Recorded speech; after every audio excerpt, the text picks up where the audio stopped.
capacidades, mas, por outro lado, a própria sociedade civil. E o mais importante era que, ao mesmo tempo que nós apoiávamos o reforço das capacidades de Estado e da sociedade civil, também tentávamos contribuir, e continuamos a fazer isso, para aproximá-las, principalmente através do diálogo. Ao fim de quase 20 anos, nós verificamos com certo orgulho hoje que contribuímos bastante, claro, não fomos os únicos, nem sequer os mais importantes, mas contribuímos para que hoje em Angola exista diálogo entre Estado e sociedade civil. Ao contrário do que certas correntes defendem, que Angola é uma ditadura, é evidente que Angola não é uma ditadura, está longe de ser uma democracia, mas nós preferimos dizer exatamente isso, que nós estamos a viver um processo democrático, que este processo tem algumas particularidades extremamente interessantes, e uma delas é exatamente essa, é que ainda há muito pouco tempo eu falava com um administrador, administrador, falava numa cerimónia pública, mais ou menos pública, portanto era em sala fechada, mas estava ali muita gente, e ele dizia das dificuldades que ele próprio havia tido há 10, 15 anos atrás, de entender como é que isto podia acontecer, esse diálogo podia acontecer, porque ele entendia que a sociedade civil queria substituir o Estado, e hoje ele entende que Estado e sociedade civil têm os seus papéis bem claros, bem definidos, e que é dessa interação, dessa interação que se corporiza muitas vezes no diálogo e outras vezes em projetos concretos, que as coisas têm vindo... A riqueza do processo resulta justamente da capacidade dialógica que existe entre essas duas polaridades. São polaridades que se permitem justamente a metamorfose institucional. Exatamente. E um exemplo que esse administrador dava era exatamente em relação ao microcrédito. Tem piada que isso acontecia num seminário sobre microcrédito. E o que está a acontecer naquele município, concretamente, que é o município do Cubão, é que o microcrédito avançou de tal forma que nas reuniões da administração os projetos de microcrédito são analisados, não com o intuito de criar obstáculos, mas para melhorar as capacidades de análise das pessoas, para passar experiências, estive ali no Dombo Grande, vi essa... Viste isso? No Cubal, possivelmente o Dombo Grande é um bocadinho mais antigo, mas o Cubal tem, como o Cubal também é uma região, enfim, do ponto de vista económico, mais poderosa, as coisas acontecem talvez com mais fluidez, com mais rapidez, e os resultados que se estão a atingir são extraordinários, não é? Fundamentalmente porque estruturas, organizativas que começaram com a ideia da organização. A ADRA utilizou muito no seu trabalho aquilo que nós chamamos de desenvolvimento comunitário. Já não ouviste falar sobre isso. O desenvolvimento comunitário enquanto método, enquanto metodologia, mas enquanto também uma determinada ideologia do desenvolvimento a partir das comunidades e não para as comunidades. Este é um pormenor, pode parecer um pormenor, mas não é. É algo que é essencial no nosso trabalho. E nessa perspectiva do desenvolvimento a partir das comunidades, nós tentamos numa primeira fase ajudar as comunidades a estruturarem-se em grupos e organizações.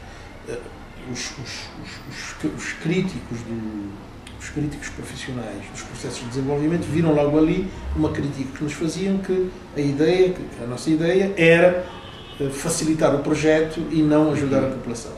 A vida mostrou, toda esta experiência mostrou que essas pessoas não tinham razão, que a nossa preocupação não era nada ajudar o projeto era apenas um instrumento. E o que é que aconteceu? As pessoas criaram os grupos, criaram as organizações, e à medida que o tempo foi passando, esses grupos e organizações articularam-se umas com as outras e visto no DOMB aquilo que se chama o NRA, o Núcleo Representativo de Associações, que surgiu há cerca de 10 anos. mais ou menos, 8, 10 anos, não posso precisar. Numa situação em que já havia várias organizações, várias associações comunitárias que se juntaram e hoje aquilo é uma espécie de rede.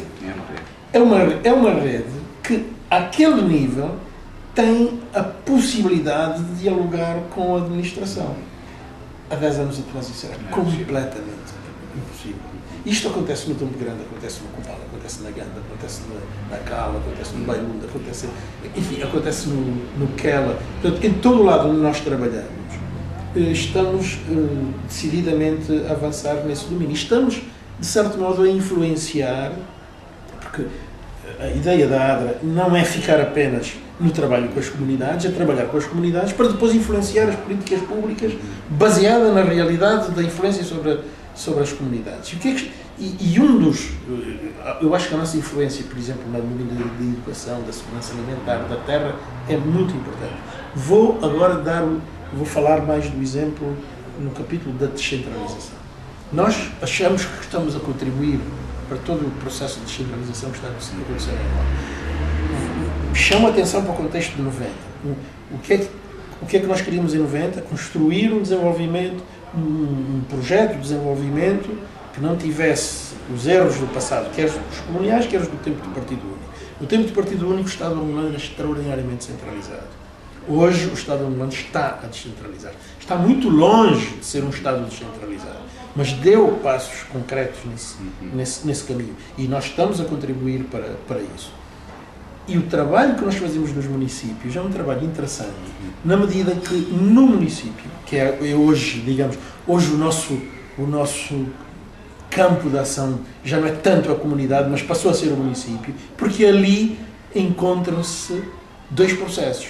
O processo de desconcentração e descentralização a nível do Estado, mas também o processo de articulação e constituição de redes da sociedade civil que vem das comunidades, depois cria essas redes geográficas. Um contributo da base para o topo e não só do topo para a base. Exatamente. Ali no município estão a encontrar-se esses dois processos, com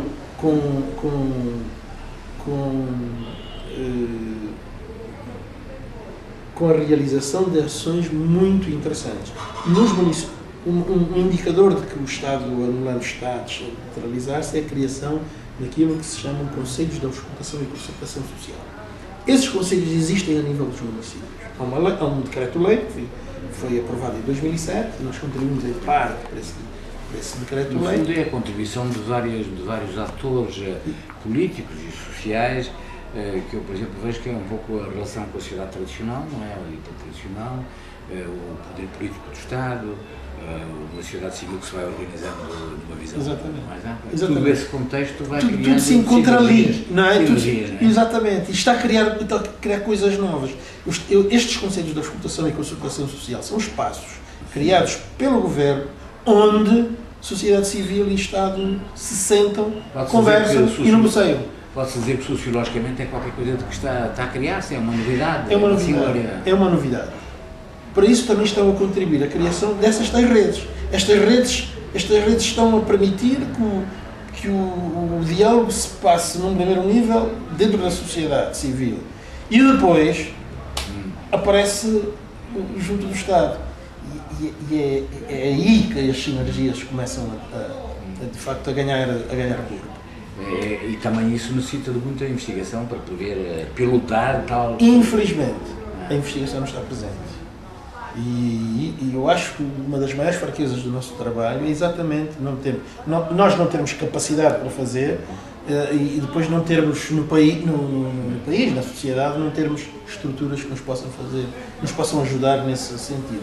Mas apesar disso, nós temos conseguido algumas coisas engraçadas. Pois eu vi uma publicação sobre o balanço dos 15 anos, não é? Porque temos... E já há essa